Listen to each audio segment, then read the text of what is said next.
देख रहे हैं आप न्यूज 11 भारत और हाजिर दोपहर 3 बजे तक की सभी छोटी बड़ी अहम खबर लेकर तो बढ़ते हेडलाइंस के बाद खबरों की ओर और एक बड़े खबर से करते बुलेटिन की शुरुआत जो है 34वें राष्ट्रीय खेल घोटाले से जुड़ी हुई। तो इस घोटाले की सीबीआई जांच पर सोमवार को फैसला आने वाला है। झारखंड हाईकोर्ट ने सुनवाई के बाद अब फैसले को सुरक्षित रख लिया है। 28 करोड़ 38 लाख के घोटाले में एसीबी ने 2010 में प्राथमिकी दर्ज की थी। एनजीओसी के कार्यकारी अध्यक्ष आर के आनंद हैं आरोपी। एसएम हाशमी और पीसी मिश्रा समेत कई लोग भी इस मामले में सह आरोपी हुए हैं। तो बड़ी खबर इस वक्त हम आपको बता रहे हैं। तो इस मामले में सुनवाई करने के बाद फैसले को सुरक्षित रख लिया गया है। अब सोमवार को इस मामले में फैसला आएगा। 34वें राष्ट्रीय खेल में जो घोटाला हुआ था उसी मामले में जो 28 करोड़ 38 लाख का घोटाला, इसी में एसीबी ने प्राथमिकी दर्ज करा रखी और इसी मामले में सुनवाई हुई है। तो ये एक बहुत बड़ा मामला और लंबे वक्त से ये चला आ रहा है। इसमें अब फैसला सुरक्षित रख लिया गया है। तो अब क्या कुछ होगा सोमवार को, इस बात को लेकर अटकलें लगाई जा रही है। इसमें आर के आनंद जो है वो मुख्य आरोपी बनाए गए।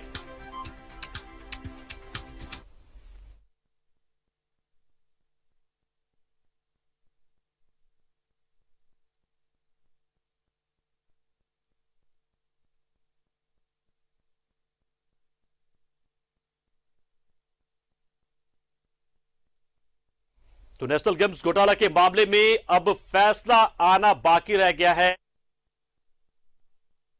12 लाख के आसपास का तालाब का था वो घोटाला।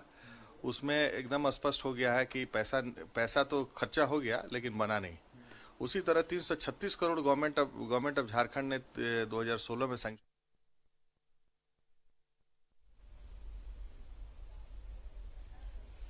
तो 34वें राष्ट्रीय खेल घोटाले को लेकर अब सुनवाई जो है वो पूरी हो चुकी है। फैसले को सुरक्षित रख लिया गया है। और आयुष हमारे सहयोगी इस खबर पर पूरी जानकारी देने के लिए हमारे साथ सीधा जुड़ रहे हैं। आयुष, आज फैसला सुरक्षित रखा गया है, सोमवार को फैसला आएगा। आज दलीलें क्या दी गई थी और क्या दलीलें के बाद से कोर्ट की ओर से किस तरह की टिप्पणी इस मामले में की गई है?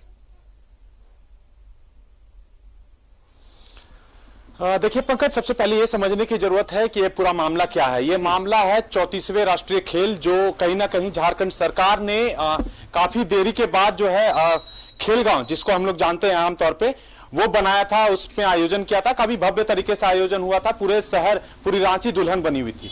लेकिन दुल्हन बनाने में, इस पूरे आयोजन में क्या कुछ खर्च हुआ उसका ब्यौरा अब तक नहीं चल चुका। और कहीं ना कहीं हर जो एक कहे, अगर बांट दिया जाए तमाम चीजों को, आयोजन को अगर तमाम यूनिट में बांटा जाए तो कहीं ना कहीं घोटाला निकल कर आता है। तो इसमें ये मुख्य घोटाला ये है।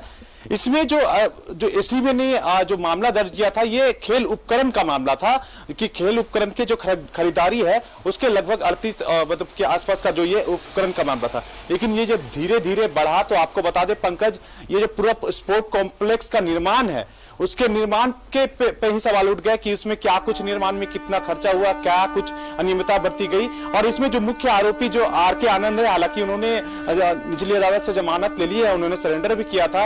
हाशमी है, इसमें मिश्रा जी हैं, इन तमाम लोगों के ऊपर जो है ये आरोप लगे हैं। एसीबी ने जांच लगभग 4 सालों से वो जांच कर रही है, जांच अभी तक पूरी नहीं हुई है।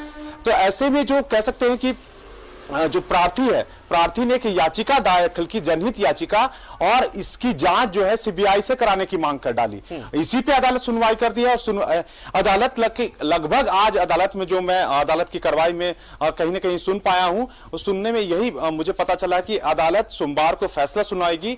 और ये 99% ऐसा हो सकता है, हालांकि अदालत की कार्रवाई है वो समय के साथ ही वो बदलता है, लेकिन ये मेरा ये कहना है कि अदालत इसको सीबीआई को देने जा रही है, क्योंकि वो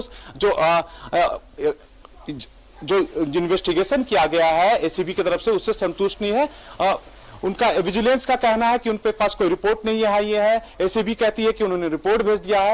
ये सारा कंफ्यूजन है, जिसकी वजह से कहीं ना कहीं अदालत ने नाराजगी जताई है और नाराजगी जताते हुए सोमवार को फैसला सुनाने का बात कहा है। और उम्मीद है कि एसीबी की जांच के बाद का एसीबी को ये घोटाला उतना बड़ा नजर नहीं आया, या फिर ऐसा क्या हो गया कि एसीबी उस नतीजे तक नहीं पहुंची कि अब सीबीआई जांच होगी इस मामले में? जी देखिए, इसमें बड़े बड़े आरोपी है पंकज। जैसा कि आपको पता है कि आरोपियों की जो पहुंच है वो रसूखदार है। ऐसे में आपको बता दें कि ये कहीं ना कहीं जांच में अड़चने आती हैं, जिस अड़चनों को दूर करने ही के लिए प्रार्थी ने कहीं ना कहीं सीबीआई के लिए जांच की मांग की है। और आपको बता दें कि ये जो घोटाला है वो शुरू हुआ था महज आपको बता दें कि 28 करोड़ के आसपास से, लेकिन जब दर पर दर जब जो मामला जब सुनवाई 4 साल से लगभग ये मामला चल रहा था, दर पर दर जब खुलते खुलते ये मामला लगभग 300 करोड़ को पहुंच गया। जहां उपकरण खरीदने के बाद थे, यहां पर अब पूरे जो स्पोर्ट कॉम्प्लेक्स है उसके निर्माण के उसके औचित्य पे ही सवाल खड़े कर दिए हैं। तो ऐसे में जो है सोमवार का जो फैसला होगा पंकज, वो काफी अहम होगा और सीबीआई इस जांच को कहां तक ले जाती है और ये 34वें जो राष्ट्रीय खेल घोटाला है इसके आयोजन में क्या कुछ गड़बड़ियां हुई हैं, क्या कुछ अनियमितताएं बरती गई हैं और ये आयोजन में मतलब क्या कह सकते हैं कमियां थी, ये भी उजागर होगा पंकज। चलिए आयुष, बहुत बहुत शुक्रिया। तो निश्चित तौर पर ये इस घोटाले में हर एक स्तर पर इसमें गड़बड़ियां पाई गई, ज्यादा कीमत पर उपकरण खरीदे गए, लोग जो ठहरते थे बताया जाता है कि राजकीय अतिथिशाला में ठहरने की बजाय बड़े बड़े होटलों में ठहरते थे और बहुत ज्यादा खर्च इस पर किया जाता था।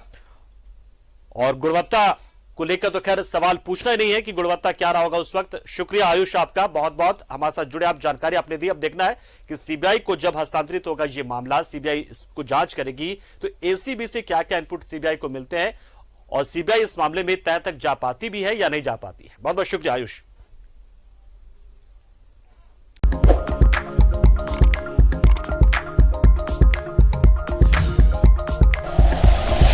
Like and share videos, subscribe करें हमारा चैनल और प्रेस करें बेल आइकॉन। न्यूज़ 11 भारत, सच है तो दिखेगा।